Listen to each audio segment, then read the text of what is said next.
është rrezik për demokracinë që një person të ketë kaq shumë fuqi politike, të akumuloj kaq shumë pushtet pa shkfajtor, po aq sa pasardhësi i tij për situatën e pashpresë në cilën ndodhet vendi jonë. Llogaritë e tij nuk duhet i ketë më me qytetarët, po me prokurorët dhe me gjykatën e posaçme. Mini kryetar partie.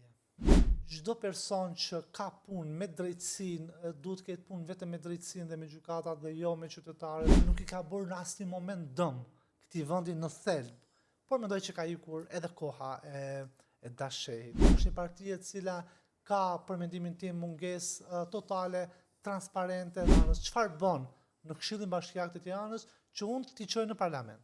Një biznesmen i cili për mendimin tim do ta ketë shumë të vështirë të bëhet politikan në këtë katundin tonë. Pra askush nuk di të artikuloj më mirë se sa Arlindi bindjen e tij politike. Por gjithsesi unë mendoj që e ka mbajtur partinë e tij shumë të mbyllur.